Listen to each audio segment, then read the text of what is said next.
الله نعم الوكيل، نعم المولى ونعم النصير.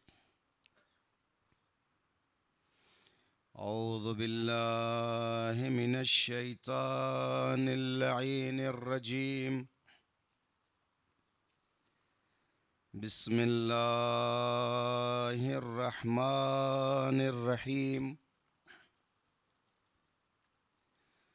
الحمد لله الذي لا يبلغ مدحته القائلون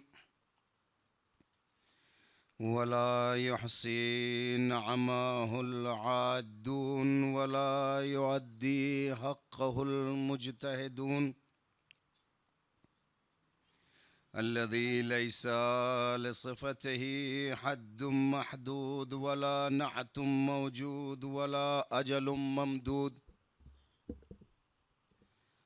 فطر الخلائق بقدرته ونشر الرياح برحمته وابتدى بالصخور ميدان أرضه.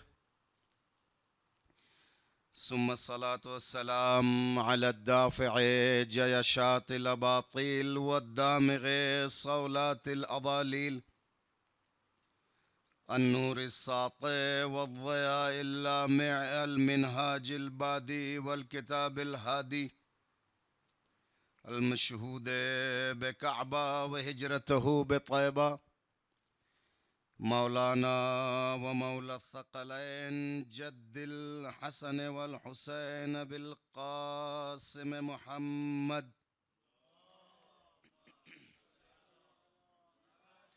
والصلاة والسلام على آله الأطيبين الأطهرين المنتخبين المنتجبين، ولعنة الله على أعدائهم دائما باقيا متواترا متواصلا متكاثرا متظافرا من الآن إلى قيام يوم الدين. أما بعد، فقد قال الله تعالى وتبارك في كتابه المحكم وكتابه المتقن وقوله أحسن. بسم الله الرحمن الرحيم. يوم ندعو كل أناس بإمامهم. صلوات عنایت فرما دے عظمت محمد و آل محمد پر.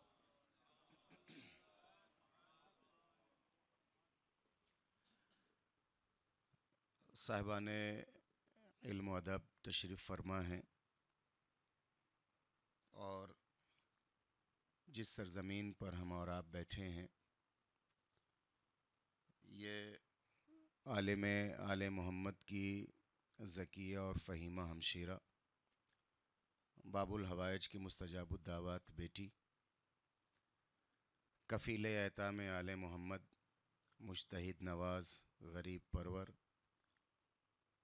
محدث آل اللہ، مریم آل محمد، آشیان آل محمد کی بلا شرکت غیر نگراں شہزادی حضرت فاطمہ معصومہ قم سلام اللہ علیہا کا آستانہ ہے اور ان کی جاگیر ہے اور ان کی ڈیوڑھی پر ہیں، اور اس بارگاہ میں لب کشائی کے لیے بہترین حل، راستہ اور دوا یہی ہے کہ بس اس در سے ارتزاق کیا جائے اور حسب استطاعت پھر اسے اس آموختے کو لوگوں تک پہنچایا جائے۔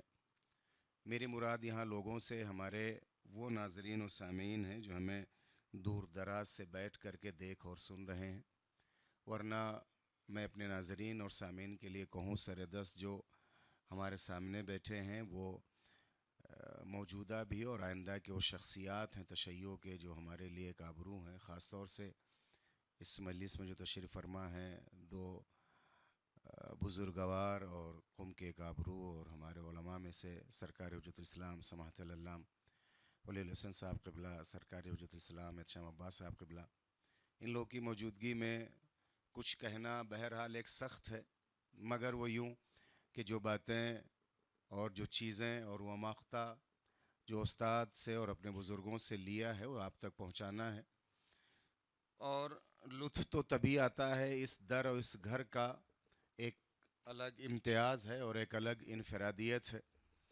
میں تمہیداً یہاں سے شروع کروں کہ ہم نے گاؤں سے لے کے شہروں تک دیکھا ہے اور آپ لوگ کی بھی زندگی میں مشاہدہ رہا ہے کہ سائل بہت ہی مزاج شناس ہوتے ہیں اور وقت شناس بھی ہوتے ہیں. انہیں مانگنے کا ایسا ہنر آتا ہے کہ کب مانگا جائے، کس سے مانگا جائے اور کہاں مانگا جائے. اچھا جملہ اور یاد آ گیا ہے کہ الہامی صورت میں استاد بزرگوار محسن قراتی صاحب کہتے ہیں کہ انسان کو مانگنے کا سلیقہ سائلوں سے اور گداگروں سے سیکھنا چاہیے کہ وہ جانتے ہیں کب کہاں اور کس سے مانگا جائے. کبھی بھی وہ ایسی جگہ پہ جا کر کے سوال نہیں کرتے، جیل کے باہر نہیں کرتے، کورٹ ہائی کورٹ کے سامنے سوال نہیں کرتے، اس لیے کہ ہر آدمی اپنے کیس میں پریشان ہوتا ہے. ان کیس اگر اس پر کوئی کیس ہو تو وہ اور پریشان ہوتا ہے، مجبور ہوتا ہے، الجھا ہوا ہوتا ہے.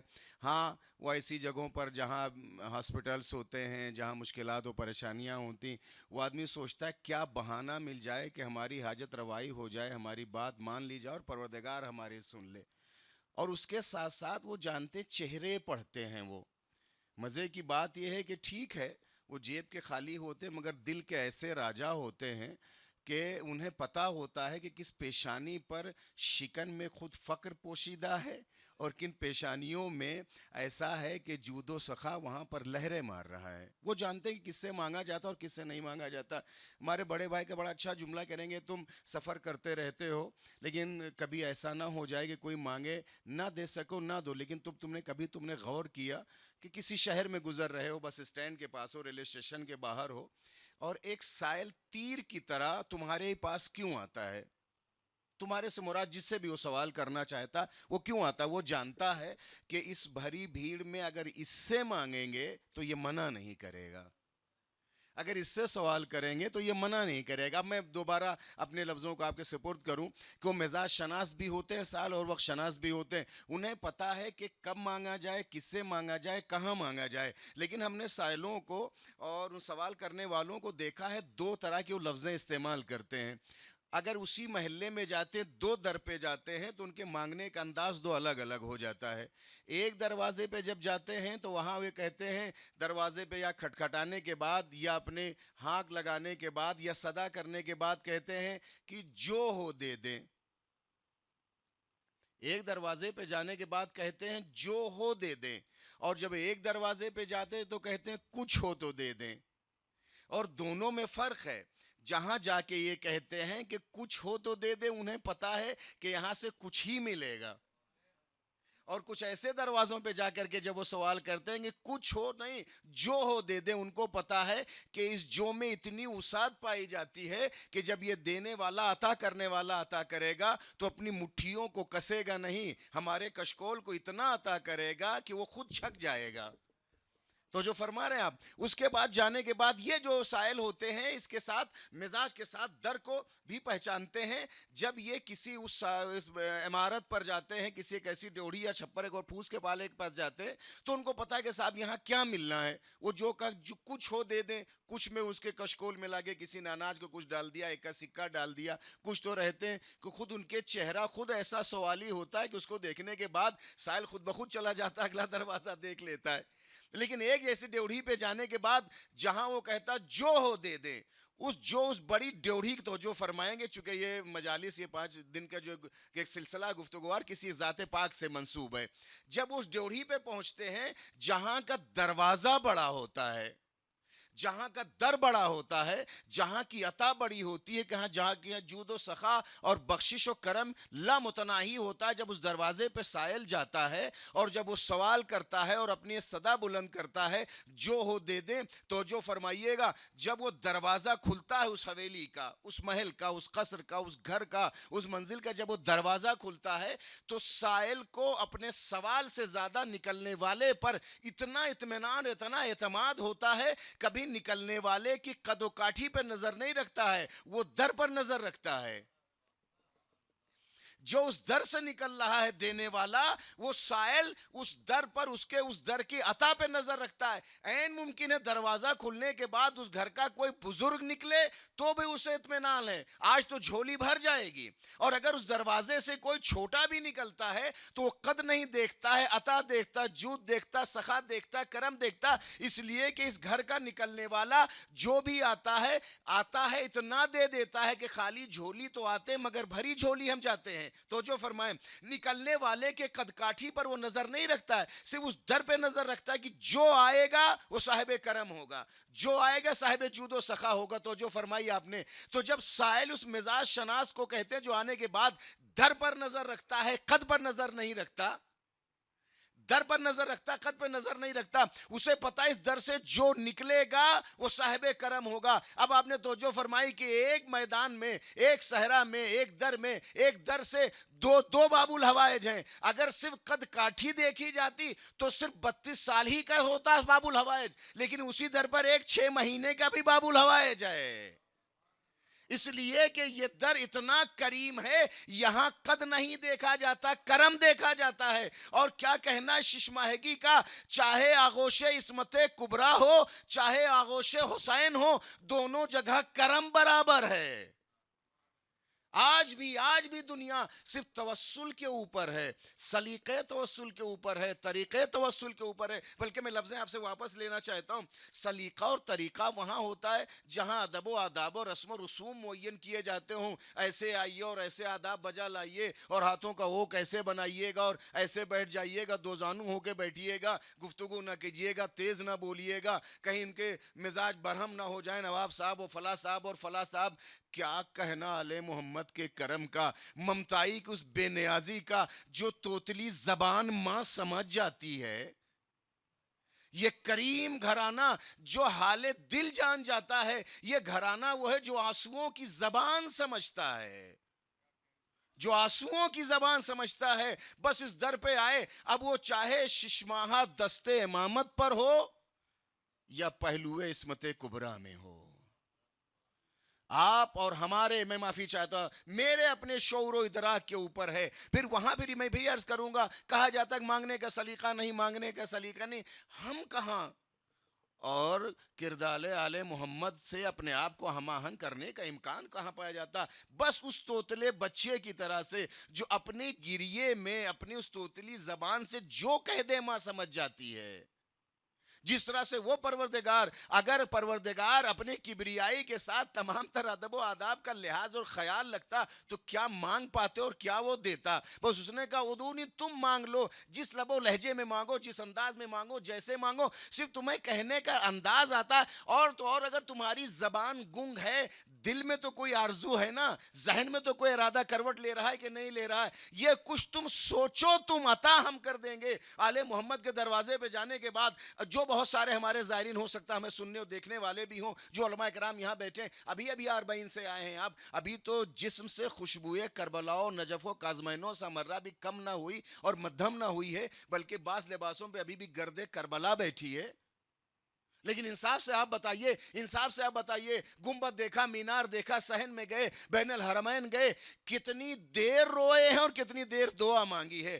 ہم کیا جانے، ہمیں تو مانگنے کا سلیقہ نہیں آتا، روتے ہیں آنسوؤں کی لڑیوں میں، حاجتوں کا وہ طومار ہوتا ہے جسے کریم کربلا پڑھ لیتا ہے، جسے باب الحوائج دیکھ لیتا ہے، چاہے وہ کاظمین کا باب الحوائج ہو چاہے کربلا کا ہو، عسکریین ہوں یا کاظمین ہوں، وہ جو لہجے کے منتظر نہیں ہوتے ہیں، بس یہ ہے کہ تم آؤ، جی بھر کے ہمیں دیکھ لو۔ وہ اور ہوں گے جن کے حضور تمنائیں گستاخ نہیں ہوتی ہیں، وہ اور ہوں گے جن کے حضور تمنائیں گستاخ نہیں ہوتی، لیکن جو فکر کا قاری ہوتا ہے اسے امام کہتے ہیں۔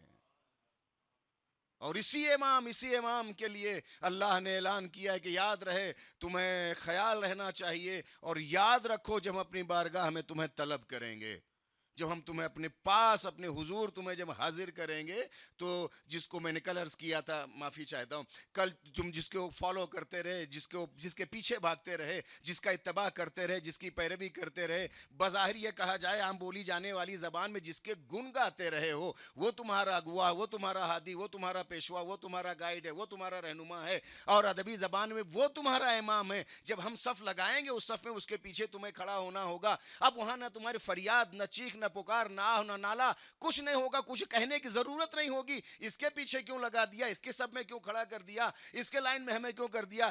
ایک آواز قدرت آئے گی، جس کے پیچھے بھاگتے تھے اسی لائن میں کھڑا کر دیا گیا ہے۔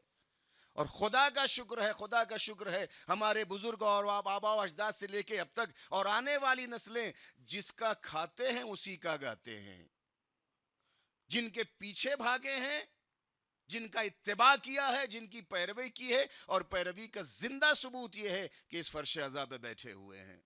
نمکھارے دسترخوان کریم اہل بیت ہیں ہم ہر ایک کو اس کے امام کے ساتھ بلائیں گے۔ اب میں یہاں سے ایک آسان کر دوں واقعہ ایک اور تاریخ کا ایک سہارا لیتے ہوئے ایک ورق سے آپ کے سپرد کروں۔ آپ سے مراد یہ ہے کہ ہمارے وہ ناظرین، ہمارے وہ لوگ جو ہمیں دور دراز سے دیکھ رہے ہیں، علماء جسارت ہے، میں صرف تاریخ کا ایک رخ آپ کی خدمت میں پیش کرنا چاہتا ہوں۔ امیر کائنات نے جب خلافت ظاہریہ کو شرف بخشا اور وہ مسند جو مدتوں تک تشنا تھا خوشبو امامت کے استشمام کرنے کے لیے، جب امام وہاں تشریف لائے اور آپ نے بدلا مسند کو اور مزاج مسند کو، مدینے سے کوفے تشریف لائے، ہر طرح کے لوگ، ہر رنگ و مزاج اور عقیدے کے لوگ آتے تھے، اپنی بات کہتے تھے، بات بات کے عقیدے پیش کرتے تھے۔ یہ کہا جائے کہ مافیائی مزاج لوگ اپنے حساب سے اس امام کو خلیفہ سمجھ بیٹھے تھے اور اپنے مزاج کے حساب سے استعمال کرنے کی کوشش کر رہے تھے۔ بعض آتے ہیں دو شہروں کا خواب دیکھ کر کے، مولا تیرے کرم پہ قربان ہو، تیری مصلحت پہ کائنات واری کر دوں۔ جو شہر دیکھ کر کے آئے تھے، دو کھجوریں دی، بتا دیا کہ اوقات تمہاری اس سے زیادہ کچھ نہیں ہے، تم عمارت کا خواب دیکھ کے آئے ہو، فکری فقیر ہو، کھجور دیکھو، مسند کا خواب نہ دیکھو۔ انہی لوگوں میں 7 لوگ ایسے آتے ہیں، یا امیر ہم فلاں شہر جانا چاہتے ہیں، مدائن جانا چاہتے ہیں۔ امیر نے مسکرا کے کہا، کس نے تمہارے پیروں میں زنجیریں ڈال دی، جانا چاہتے ہو جاؤ۔ ہاں اگر صرف اطلاع، جسے فارسی میں کہا جائے فقط جہت اطلاع ہے تو ٹھیک ہے، بتانے آئے کو تم جانا چاہتے ہو تو چلے جاؤ۔ یہ لوگ نکل کے گئے کوفے اور مدائن کے درمیان صحرا، تب تو صحرا ہی صحرا تھا، اب تو بہرحال آبادیاں۔ کسی ایک صحرا میں پہنچے، ان صحرا نمردوں نے گوہ کا شکار کیا، اور شکار کرنے کے بعد اس کے پنجے کو کھولا۔ پنجے کو کھولنے کے بعد 1 2 3 4 5 6 7 یا 9، کم سے کم 9 لوگوں نے ہاتھ پہ ہاتھ رکھنے کے بعد یہ کہا کہ علی اس بات کا دعویٰ کرتے کہ ان کو علم غیب ہے، علی اس بات کا دعویٰ کرتے کہ ان کو غیب کا علم ہے، ہم علی کو خلافت سے معزول کرتے ہیں اور ان کی جگہ اس کو اپنا خلیفہ مانتے ہیں، اور بناتے ہیں، مانتے نہیں ہیں، اس کو اپنا خلیفہ بناتے ہیں۔ آپ مذہبی مافیاؤں کو پہچانے یا مافیائی مذہبی ذہن کو پہچاننے کی کوشش کریں، یہ کرتے کیا ہیں؟ یہ اپنے رہنماؤں کا شکار پہلے کرتے ہیں، بیعت بعد میں کرتے ہیں۔ یہ اپنے رہنماؤں کا شکار پہلے کرتے ہیں، بیعت بعد میں کرتے ہیں۔ ہاتھ پہ ہاتھ رکھنے کے بعد کیا کہا؟ علی کو معزول کرتے ہیں، اس کو اپنا امام، اس کو اپنا اغوا، اس کو اپنا خلیفہ بناتے ہیں۔ ایک لفظ کہنے کو جی چاہتا ہے بزرگوں سے معذرت کے ساتھ، اب مزاج پہچانے، ان کے نام پیغام دینا چاہتا ہوں۔ کہا کیا کہ ہم علی کو چھوڑ کے اس کو اپنا امام اور اپنا خلیفہ بناتے ہیں۔ میں کہنا یہی چاہتا ہوں، جو بھی علی کو چھوڑے گا اسے صحرائی جانور ہی نصیب ہوگا، اور اسے اب وہ چاہے 2 پایا ہو یا چوپایا ہو، سلوات بھیجے محمد و آل محمد پر۔ رکھا ہاتھ پہ ہاتھ رکھتے چلے جاتے ہیں، بیعت پہ بیعت۔ اب اس کے بعد یہ کھولی گئی مٹھیاں خود بخود بند ہوئیں، اور وہ مسکرایا اپنے نہیں ان کے مقدر پہ کہ یہ شکار کرنے کے بعد زبردستی مٹھیوں کو پھیلا کے جب ہاتھ پہ ہاتھ دھرا جائے تو یہ بظاہر سمرتھن ہوتا ہے، بیعت نہیں ہوتی ہے۔ یہ اپنے عقیدے کا ایک اظہار ہوتا ہے اور اسے آزاد کر دیا۔ مزے کی بات یہ ہے، ہم نے تو اس کے پہلے ایک شہر میں یہ دیکھا تھا کہ یہ لوگوں کا شکار کرتے ہیں، اسے قید کرتے ہیں، ڈوری ڈال کر کے، ڈورے ڈال کر کے انہیں شکار کرتے، شکار کرنے کے بعد زبردستی لا کے بیعت کراتے ہیں، پھر آزاد کر دیتے ہیں۔ لیکن مزاج اس صحرا کا بالکل بدلا ہوا ہے، یہاں خلیفہ کا شکار کیا جا رہا ہے، بیعت کر کے اسے آزاد کر دیا جا رہا ہے۔ انہوں نے آزاد کیا اور اپنے حساب سے جب یہ واپس ہوئے، اور آپ سب نے دیکھا، اب تو اللہ کا شکر ہے کہ سقوط صدام ملعون کے بعد پھر وہ باب الثوبان ہو گیا، پھر وہ باب الثوبان ہو گیا، اور روایت کے حساب سے ہے کہ بہتر ہے، افضل ہے کہ اس دروازے سے آئیے۔ جغرافیہ تو آپ مجھ سے بہتر جانتے ہیں، اگر آپ دروازے سے کھڑے ہو کر کے دیکھیں اور دور کی نگاہ کمزور نہ ہو تو منبر بھی صاف دکھائی دیتا ہے اور وہ محراب بھی صاف دکھائی دیتا ہے۔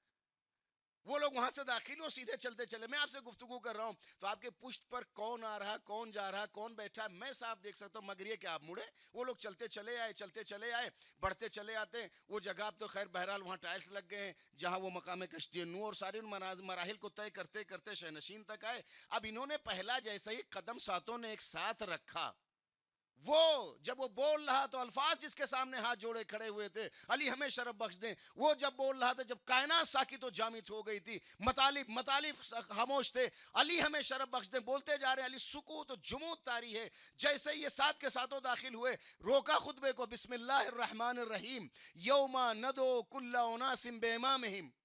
آج کے لوگ ہوتے تو سمجھتے رٹی ہوئی مجلس بھول گئے ہیں، لیکن کیا کہنا اس امام الکلام کا، کلام الامام کا، روکا خطبے کو اور آیت کی تلاوت کی۔ مزے کی بات یہ ہے، علی بولے تو قرآن، رکے تو قرآن، شروع کرے تو قرآن، اور جیسے ہی آیت کی تلاوت کی یہ ساتھ کے ساتھ تیرائے اور زمین پہ گر گئے۔ مزاج علی اور قرآن یہ ہے، ہم نام نہیں لیتے، صفت بتاتے ہیں، کچھ نہیں کہا۔ وہاں تو ترجمے کی بھی تو ضرورت نہ تھی کہ ہمارے کو اس کے امام کے ساتھ بلائیں گے۔ جان گئے یہ مجرم، سمجھ گئے یہ خطا کار کہ جس کے علم کو چیلنج کر کے آئے ہیں، ابھی پہنچے ہیں، کچھ کہا نہیں ہے۔ جو پیشانی کی سلوٹوں میں ساری صدیوں کی لکیروں کو پڑھ لیتا ہے وہ حال کو جانتا ہے۔ اب پھر اس کے بعد امیر کائنات آیت کو پڑھا، میں کیسے کہوں کہ ترجمہ کیا، ترجمے کے تو امکان ہے۔ آیت کو ختم کرنے کے بعد کہا کچھ لوگ کوفے سے نکل کے مدائن کے ارادے سے جاتے ہیں، صحرا میں ایک جانور کا شکار کرتے ہیں، شکار کرنے کے بعد اس کی بند مٹھیوں کو کھول کر کے اپنی مٹھیوں کو ایک کے اوپر ایک تہ کرتے ہوئے رکھتے چلے جاتے ہیں، جسے میرے اپنی لفظیں بیعت کا نام دیا جاتا ہے، اور یہ کہتے ہیں میں نے علی کو ہٹا دیا، اس کی جگہ اس کو بنا لیا ہے، اور علی کو غیب کے لیے مگر میں چاہوں تو ان کا نام بتا سکتا ہوں۔ اب آپ بتائیے، پتلیاں تو پھر ہی جائیں گے، ایسے کے بعد دم تو نکل ہی جائے گا۔ دو ہی منظر ہم کو نظر آتا تاریخ میں، ایک ہے کوفہ، ایک ہے مدینہ، ایک ہے کچھ ایسے لوگ تھے جنہوں نے اپنے حساب سے بنایا تھا، تھک گئے تھے تبلیغ رسالت و مزاج رسالت سے، کچھ کر نہیں پا رہے تھے۔ دو بار انہوں نے رات کا انتخاب کیا تھا، ایک بار ننگی تلواروں سے 40 قبیلوں کے ساتھ، ایک بار اور انہوں نے انتخاب کیا تھا رات کا کہ جیسے درے پہ پہنچیں گے پیغمبر کی اٹھنی کو بہکا دیا جائے گا، اس کو کھٹر میں گرا دیا جائے گا۔ ایسی چمکی، ایسی بجلی اور ایسی روشنی ہوئی، یہ خود انہوں نے خود اپنے آپ کو صاف دیکھ لیا۔ لیکن وہ جو کل شب ہجرت کے اندھیرے میں دیکھ چکا تھا سب کچھ، اس کے لیے بجلی کی ضرورت نہ تھی، یہ انہیں بتانا تھا کہ تمہیں دیکھ لیا گیا ہے، یہ انہیں بتانا تھا کہ تمہیں دیکھ لیا گیا تھا۔ میں دونوں لفظوں کو ملانا چاہتا ہوں۔ جب انہیں پوچھا گیا اور پیغمبر نے کسی سے نام بتایا، تاریخ تھا، علماء کرام بہتر جانتے ہیں، صبح ہونے کے بعد دوڑ دوڑ کے، چاہے نجوا کی حالت میں، کانافوسی کی حالت میں، رازدارانہ انداز میں پوچھتے تھے پیغمبر نے میرا نام تو نہیں بتایا ہے؟ اچھا صاحب، جب آپ اس کیس میں تھے ہی نہیں تو دھڑکا کس بات کا لگا ہوا ہے آپ کو؟ یہ ان لوگوں کا بے ہوش ہو کے گرنا اس بات کی دلیل ہے، اسی رات کے مجرم کی طرح خطا کار یہ ہے، صفت علی بتاتا ہے، نام تم تلاش کر لو، اور ہم ہر ایک کو اس کے امام کے ساتھ بلائیں گے۔ لہٰذا تمام بشریت اور انسانیت کا نام ایک پیغام ہے، خیال یہ رہے، جس کے پیچھے بھاگتے ہو، جس کا اتباع کرتے ہو، جس کی پیروی کرتے ہو تم، اسے تمہیں دیکھنا ہوگا، چننا ہوگا، انتخاب کرنا ہوگا۔ انتخاب سے مراد یہ نہیں ہے کہ لوگوں میں سے جو تمہیں اچھا لگے، تمہیں اس کا انتخاب اس کا کرنا ہوگا جو اللہ کو اچھا لگے، جسے اللہ چاہتا ہو، حدیث کے ترجمانی کرتے ہوئے، جسے اللہ چاہتا ہو اور اللہ اسے چاہتا ہو، وہ اللہ کو چاہتا ہو، اس کا اگر انتخاب کرو گے، اپنا امام، اپنا ہادی، اپنا پیشوا، اپنا رہنما مانو گے، تو پھر یہاں آنے کے بعد جس محشر میں لوگ سینے تک پسینے میں ڈوبے ہوں گے، وہاں تمہیں پشیمانی نہیں ہوگی، وہاں تمہیں پشیمانی نہیں ہوگی. وہاں تو اس لیے کہ اگر ایسو کا امام مانا ہے جو ساقی کوثر ہے، تو جس کے وجود سے ٹھنڈک ہو. اور اگر کسی صحرائی چرواہے کو مانا ہے تو یہاں چابک کھائے ہو، وہاں تمازت کا سامنا کرنا پڑے گا. تمہارے اوپر انتخاب، اور بہترین انتخاب. اب میں آ جاؤں اس لفظ کی جانب جو میں نے کل آپ کی خدمت میں عرض کیا تھا کہ جب اتنا اعلیٰ، عرفہ، اشجع، اقدا، عالم، یعنی میں کہوں کہ اگر میں لفظیں جلدی عربی بنانے کی بھی کوشش کروں تو میری زبان گنگ ہو جائے. فضیلتیں جہاں فضیلت پاتی، کمالات جس در پر آ کے جباسائے ناسیہ فرسائی کرنے کے بعد کمال پاتا ہے، اس ذات والا صفات سے دشمنی کیا معنی رکھتی ہے، اس سے دوری کیا معنی رکھتی ہے. لیکن حق ہے، اندھیرے کو اجالے سے جلنا چاہیے ہے، نار کو نور سے دور رہنا چاہیے ہے، نجاست کو پاکیزگی سے دور رہنا چاہیے ہے. حق یہ ہے. اور اگر ان دونوں کا التباس ہو جائے تو منافق نگاہیں اسے پہچان نہیں پاتی ہیں. وہ میکدے کے پروردے اور مولود کعبہ میں فرق نہیں کر پاتے ہیں. انہیں لٹیروں میں اور بیت المال کے محافظ میں فرق سمجھ میں نہیں آتا ہے. رٹا لگانے والوں میں اور محافظ قرآن میں فرق نہیں کر پاتے ہیں وہ لوگ. بس بات اتنی سی ہے، کمال جتنی ترقی پہ پہنچتا چلا جاتا، دشمنیوں میں اضافہ ہوتا چلا جاتا ہے.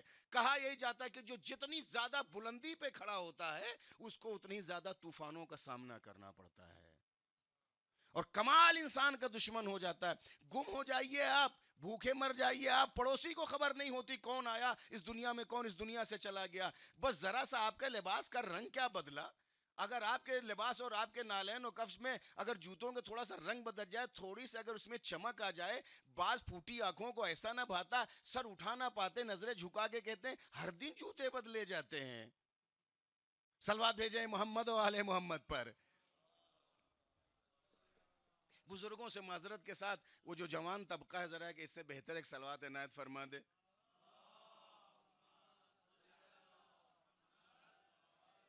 وہ میں نے جوان کا لفظ اس لیے استعمال کیا کہ کوئی اپنے آپ کو بوڑھا ماننے کو تیار نہیں ہے، اسی بہانے کم سے کم بلند صلوات کا ایک سہارا ہمیں مل جائے گا. سرکار حجت کی سلامتی کے لیے اس سے بہتر ایک صلوات عنایت فرما دیں. کمال انسان کا دشمن ہوتا ہے. روز اول یوں کہوں کہ دنیا آباد ہوتے ہوئے دو بھائی ہیں، ایک باپ صاحب عصمت ہے، صاحب نبوت ہے، کائنات کا پہلا انسان جس کی وجہ سے اب انسانیت آگے بڑھ رہی، انسان آگے بڑھ رہے ہیں. دو بھائی ہیں، مگر ایک کا رجحان ایک باپ کا رجحان ایک کی جانب ہو گیا، میلان نفس ایک کی جانب ہو گیا، چاہت محبت کا اظہار ہو گیا. دوسرا برداشت نہ کر پایا. دونوں نبی زادے ہیں، سگے بھائی ہیں. اگر تاریخ پر میری نظر ہے، اور میں نظر سے مراد ہے کہ میں صحیح آپ کی خدمت میں عرض کروں تو سگے بھائی ہیں، نبی زادے ہیں، ایک ہی کوک کے ہیں، ایک ہی گود میں پلے ہیں، ایک وجود سے دونوں کا وجود آیا. مگر بس ایک جانب نبی کا رجحان کیا ہوا، سگا بھائی دشمن ہو گیا. ایک کی جانب ذرا محبت کی اظہار کیا کیا، سگا دشمن ہو گیا. ایک کی جانب صاحب عصمت و صاحب نبوت نے محبت کا اظہار کیا کیا کہ بس اب اسے پھوٹی آنکھوں دیکھنا نہیں چاہتا. اور اسے اگر دل میں رکھ لیتا تو ہو سکتا بہت سارے لوگ بہت سارے لوگوں سے دشمنی کرتے ہیں، مگر اظہار نہیں کرتے یا کر نہیں پاتے، یا مسلط اندیشی اور مسلط پسندی سے کام لیتے ہیں. مگر یہاں برداشت نہ کر پایا بھائی، اور کہیں بیٹھا آپ انہیں زیادہ چاہتے ہیں، آپ ان سے زیادہ اظہار محبت کرتے ہیں. یہ بات پیش پروردگار تک گئی اور پہنچائی گئی صاحب نبوت اور نبوت کے نبی کے زبان سے. کہا کہ دیکھیں، ہم جب کسی کو کچھ عطا کرتے ہیں تو قرآن کی میں ترجمہ نہیں کروں، یوں ہی نہیں دیتے ہیں، بلکہ قرآن کی آیت کا ایک اشارہ یہ کہ کیا تم یہ سمجھتے ہو کہ تمہیں بغیر آزمائش کے ہم کچھ دے دیں گے؟ آزمائش کے بغیر امکان نہیں پایا جاتا. کیا کیا جائے؟ کہا کہ ان دونوں سے کہو کہ دونوں قربانی دیں. کہنا یہ ہے کہ اگر کسی الہی عہدے اور نبوت کی آنکھوں سے محبت کو پانا ہے تو پہلے قربانی دینا ہوگے. اور اگر قربانی دینے کا حوصلہ نہیں ہے تو شہرت تو پا سکتے ہو، محبوب دو عالم نہیں ہو سکتے ہو. دولت کا انبار تو لگایا جا سکتا، اور ایسا انبار لگے کہ کلہاڑی سے کاٹا جائے، اپنے کھائے پرائے کے تو ہوا نہ لگنے پائے، مگر یہ ہو جائے تاریخ کے سہارے رشتے کے جو چاہو جتنے چاہو نور میں اضافہ کر لو، مگر قبر و آخرت میں اندھیرے کے علاوہ کچھ نہیں ہوگا۔ صلوات بھیجے محمد و آل محمد پر۔ قربانی دینا چاہیے۔ ایک نے کہا، دو بھائی ہیں، ایک ہے جو کاشتکاری کرتا ہے، ایک ہے جو چوپائے پالتا ہے، دونوں میں سے دونوں نے اپنے اپنے حساب سے انتخاب کیا۔ ایک نے موٹا تازہ دمبے کا انتخاب کیا پیش پروردگار لانے کے لیے اور قربانی کو دینے کے لیے، ایک نے سوکھی بالیاں، جو ہم نے بچپن سے اپنے تنزیل مکاتب کی کتابوں سے جو پڑھا وہاں تا کر کے۔ مزاج آپ پہچانے، بعض یہ چاہتے ہیں کہ جو ہے اسے لٹا دیا جائے، اور بعض یہ ہے جو ہے اسے بچا لیا جائے، بچ کے جو مل جائے وہی ہماری زندگی اور آخرت کے کام آنے کے لیے ہے۔ لیکن بچا کر کے دنیا تو بن سکتی ہے، آخرت نہیں بچ سکتی ہے، اور لٹا کر کے ہو سکتا ہے دنیا خالی دکھے مگر جو آباد ہوگی وہ آخرت ہوگی۔ اور ایک نے پیش کیا، پروردگار نے اس کو قبول کر لیا، ایک کا قبول نہ کیا۔ لیکن حسد نے ایسا جنم لیا کہ سگے بھائی کے کمال کو مٹانے کی انتھک کوشش کرتے ہوئے بے زبان جہالت یہ کہا کہ میں تمہیں جینے نہیں دوں گا۔ کیا کیا؟ قتل کر ڈالا، چاہے شخص کے قاتل ہوں یا شخصیت کے۔ جب یہ بونے قداوروں کی صفوں میں کھڑے نہیں ہو پاتے ہیں تو ان دونوں میں سے کوئی ایک کام ضرور کرتے ہیں۔ جب یہ بونے قداوروں کی صف میں کھڑے نہیں ہو پاتے ہیں، وہ ایڑی کے بل کھڑے ہوں یا انگوٹھے کے بل، جب اپنے قد کو شانوں تک بھی نہیں پہنچا پاتے ہیں تو شخص کشی کرتے ہیں، شخصیت کشی کرنے کی کوشش کرتے ہیں۔ سگا بھائی کیوں نہ ہو، کمال تحمل نہیں کر پاتا، حسد کا لاوا ایسا جنم لیتا اور پھوٹتا ہے کہ آتش فشاں بن کے سگا بھائی سگے بھائی کا قاتل ہو جاتا ہے۔ دنیا میں سب سے پہلا قتل ایک وسیع کا ہوا ہے، سب سے پہلا قتل ایک وسیع کا ہوا ہے، کیونکہ وہ صاحب کمال تھا۔ آپ کی خدمت میں عرض کروں تو اب اس کمال کو پانے کے لیے قربانی کی ضرورت ہے۔ ایک مر رہا ہے، ایک مار رہا ہے، قاتل ہے، ایک مقتول ہے، ایک ظالم ہے، ایک مظلوم ہے، ایک صاحب کمال ہے، ایک بے کمال ہے، اور دونوں فکریں ایک ساتھ جنم لے گی۔ جہاں جہاں کمال صاحب کمال کا قتل ہوتا چلا جائے یہ مظلوموں کا قبیلہ ہے، اور جہاں صاحب کمال کو قتل کر دیا جائے یا انتھک کوشش کی جائے وہاں ان ظالموں کا قبیلہ ہے جو کمال کو برداشت نہیں کر پاتے ہیں۔ اور وہاں سے لے کر کے آج تک شخص کو مارے یا شخصیت کو، یہ حابیل مزاج لوگ جب کمال کو برداشت نہیں کر پاتے تو یہ اتنے مجبور قاتل ہو جاتے، قتل تو کر دیتے مگر دفنانے کا سلیقہ نہیں آتا ہے۔ یہ اپنے تئیں قتل تو کر دیتے ہیں لیکن اتنا مجبور ہو جاتے ہیں، بے اختیار ہو جاتے ہیں یہ کہ انہیں دفنانے کا سلیقہ نہیں آتا۔ ظلم کتنی انتہا کو پہنچ جائے، اتنا مجبور ہو جاتا ہے کہ ایک پرندے سے سلیقہ دفن سیکھتا ہے۔ لیکن مظلوم کیا کہنا، چاہے منو مٹی نیچے چلا جائے یا نوکے نیزہ پہ چلا جائے، وہ کمال نہ دبتا ہے، نہ مٹتا ہے، نہ کٹتا ہے، نہ ختم ہوتا ہے۔ گلے کاٹنے والوں کے خنجر کند ہو گئے مگر آج تک جو گلا بول رہا ہے وہ حسین کا ہے۔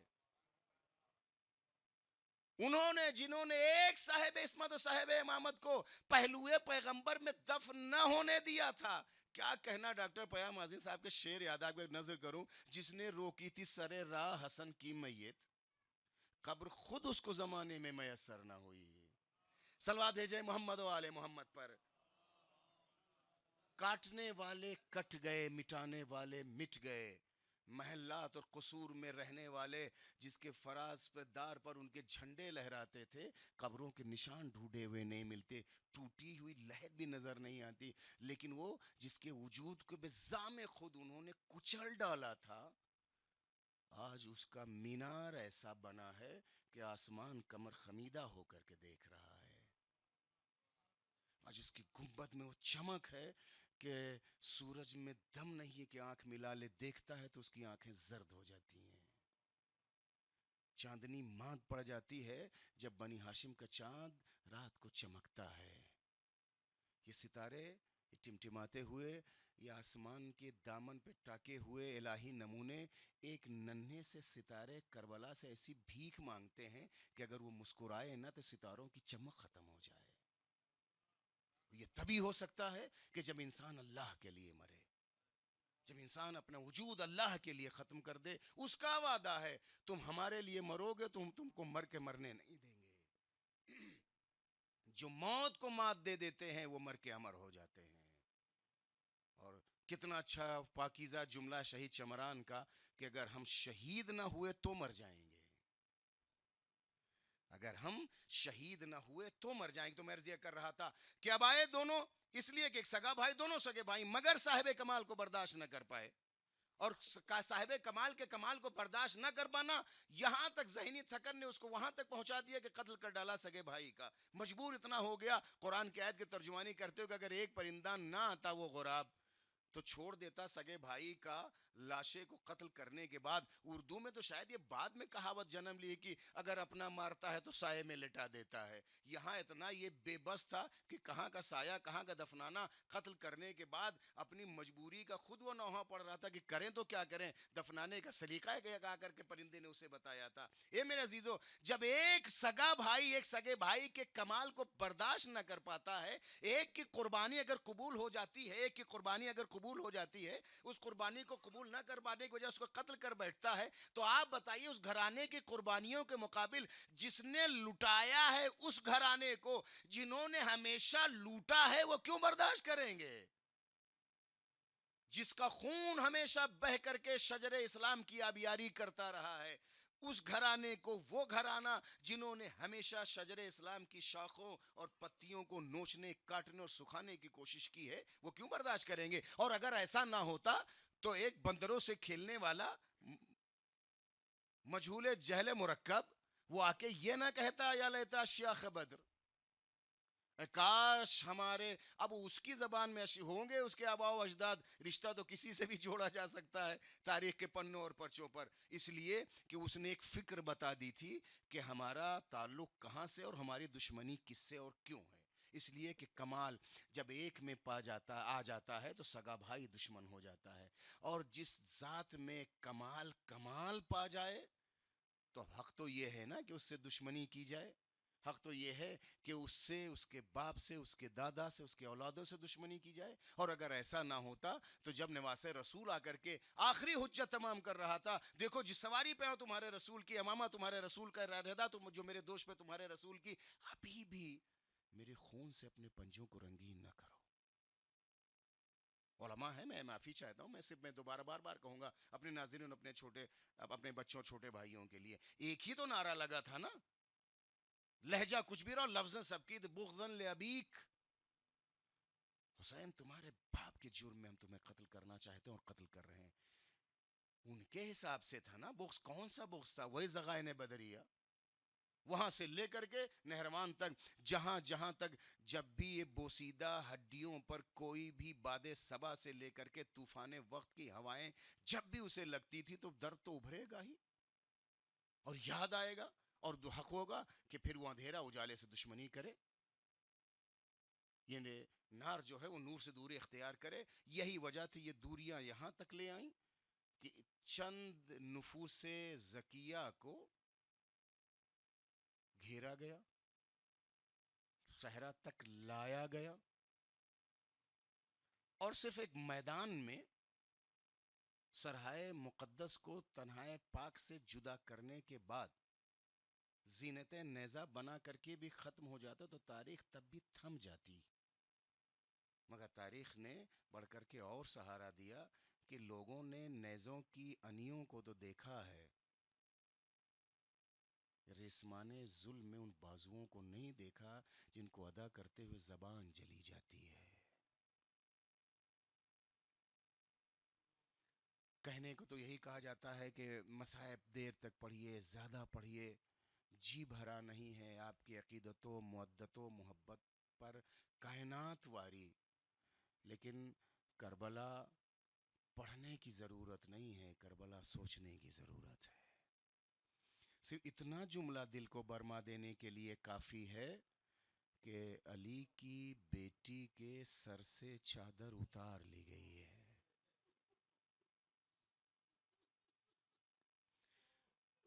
لاشعوری زندگی سے لے کے اب تک سارے بزرگوں سے یہی کہتے سنتے آئے ہیں کہ جس کے سائے اور وجود کو سورج نے نہیں دیکھا تھا وہ بلوائے عام میں آ جائے. علماء اکرام، اشراف، سادات یہاں بیٹھے ہیں. قریبی رشتہ بھی ہوتا ہے تو ہم اپنے گھرانوں کی بہوؤں، بیٹیوں اور قریبوں کو، عزیزوں کا، خواتین کا نام نہیں لیتے ہیں. اور سوچیں آپ جس شہر میں شہزادی بن کر کے علی کی بیٹی رہی ہو، منادی ندا دے رہا ہو آؤ رسول کی نواسیوں کا تماشا. اللہ میں کیسے جملے کو ادا کروں. دف بجانے والے دف بجاتے جا رہے ہیں، آؤ علی کی بیٹیوں کا تماشا دیکھو. اسرا آئے ہوئے ہیں. میں صرف ایک منظر آپ کی خدمت پیش کروں. مقتل تو آپ کی نگاہوں کے سامنے، کربلا تو ابھی ابھی دیکھ کے آپ آئے ہیں. اور آپ کے ذہن کو دل سے قریب کر دوں، بہت سارے ہمارے علماء کرام اور زائرین کے پیروں کے چھالے بھی ابھی ختم نہیں ہوئے ہیں، ابھی زخم تازہ ہے. آپ نے ان ریگزار کو اپنے وجود کو پلا دیا ہے اور یہاں تک آئے ہیں. لیکن سچ بتائیے گا، جب نجف سے کربلا کا اتنا سفر میں نے بھی کئی سفر اربعین کا کیا ہے اور دیکھا ہے، تھوڑے تھوڑے سے فاصلے پر دوڑتے ہیں لوگ، التجا کرتے ہیں آپ سے، ایک گھونٹ پانی پی لیجئے، موقع دے دیجئے آپ کے قدموں پہ پانی ڈال دیں، موقع دے دیجئے ہاتھوں پیروں پہ مالش کر دیں. اے میرے اللہ، زائرین کربلا کا اتنا احترام و اہتمام کیا جاتا ہے. جو مسافر شام ہے، جو رسول کربلا ہے، جو محافظ مقصد امامت ہے، جب وہ گزر رہی ہے آئے میں مر جاؤں، پھینکا جا رہا ہے تو صدقے کی کھجوریں پھینکی جا رہی ہے. جس کی گود میں بیٹھی ہوئی یتیم آل محمد اگر ہے تو ایک گھونٹ سوال آپ کرتی ہے. یہ لٹا ہوا قافلہ جب شام پہنچا ہے، بابو سعد تو آپ سب نے دیکھا ہے، نہ دیکھا جن لوگوں نے سنا تو ہے. جب وہاں باہر لے جا کر کے روک دیا گیا تھا، خاص اہتمام کیا جانے لگا، اس کارواں کو بیٹھایا گیا. ایک لفظ آپ کے احساساتی ذہنوں کے لیے کہنا چاہتا ہوں، نہ جانے کتنی میلوں کے سفر کے بعد تھوڑی دیر کے لیے علی کی بیٹی بیٹھی تھی. نہ جانے کتنے میلوں کا سفر کر کے تھوڑی دیر کے لیے علی کی بیٹی ابھی بیٹھی تھی. اتنے میں آواز آئی رحیل چلو چلا جائے، وہ کارواں کو آگے بڑھایا جائے. علی کی بیٹی نے رازدارانہ انداز میں وقت کے امام سے پوچھا، میرے لال یہ لوگ کہاں لے جانا چاہتے ہیں؟ بس دو تین جملے، میرے لال یہ لوگ کہاں لے جانا چاہتے ہیں؟ پھوپھی اماں، ہمیں یزید کے دربار میں لے جایا جا رہا ہے. اے میرے اللہ، ایک بار علی کی بیٹی کے چہرے پر عباس کا جلال ایسا آیا. اے میرے لال، امام وقت ہو کے حکم نہ دے رہا، میرے لال عباس کی بہن دربار میں نہیں جائے گی. تاریخ نے لکھا ہے، سید سجاد نے چہرے کو جھکا کر کے ایک نحیف سی آواز میں ہچکیوں سے لپٹے ہوئے جملے کو کہا، پھوپھی اماں میں آپ کو حکم دینے والا کون ہو سکتا ہوں، بس اتنا کرم فرمائیے بابا کے چہرے کی جانب دیکھ لیجئے. اے میرے اللہ، فاطمہ کا چاندوں کے نیزہ پہ سجایا تھا، آنکھوں سے اشک روا تھے. جیسے ہی بہن نے دیکھا لب گویا ہوئے. اے میری ماں جائی، میری زحمتوں کا تمہارا آخری امتحان ہے. تاریخ نے لکھا، علی کی بیٹی نے زمین پہ ہاتھ رکھا، ہائے کہاں سے لاؤں زینبی لہجہ، ہاں لفظ نقل کیا دیتا ہوں، یا علی کہہ کے علی کی بیٹی کھڑی ہوئی، چند قدم آگے بڑھی. بس دو تین جملے. تاریخ نے لکھا 7 دروازے تھے، 1 2 3 4. آخری دروازے پہ جا کر کے زینب کبریٰ نے کہا، میرے لال یہاں سے حکم نہ دے رہے میرے لال، اب یہاں سے علی کی بیٹی اندر دربار میں نہیں جائے گی. ایک بار سید سجاد نے ہاتھوں کو جوڑ کے کہا، پھوپھی اماں یہاں تک تو تشریف لے آئی ہیں، آگے جاننا چاہنے کی وجہ کیا ہو سکتی ہے؟ میرے لال تمہارے کم سنی کا عالم تھا، چند برس تمہاری عمر تھی، میرے باپ کی آخری سانسیں چل رہی تھی، آنکھوں کے اشارے سے مجھے قریب بلایا تھا، کربلا کے سارے مناظر بتا دیے تھے. میں نے کہا تھا بابا زینب راضی ہے، بیٹا عباس کے بازو کٹیں گے تمہیں دیکھنا ہوگا، بابا زینب راضی ہے. اصغر کا چھدا ہوا گلا دیکھنا ہوگا، بابا زینب راضی ہے. حسین کے سر کو نوزے نو کے نیزہ پہ سجا دیکھنا ہوگا، بابا زینب راضی ہے. بازوؤں میں رسن بتے گی، بابا زینب راضی ہے. کوفے جانا ہوگا، بابا زینب راضی. بابا سارے مناظر کو کہتے جاتے تھے، میں نے سب پہ حامی بری رہی تھی. ایک آخری جملہ کہا تھا میرے لاڈلی تجھے یزید کے دربار تک جانا ہوگا. میں نے رک کے صرف ایک جملہ کہا تھا بابا کیا زینب اکیلے جائے گی؟ میرے باپ نے کہا تھا زینب میں علی تجھے لینے آؤں گا. اے میرے لال سید سجاد میں یہاں تک آ گئی میرا بابا نہ آیا. ایک بار ہتھکڑیوں کو سنبھالا بیڑیوں کو سنبھالا اٹھ کے کھڑے ہوئے السلام علیکہ یا امیر المومنین. پھوپھی اماں چلیے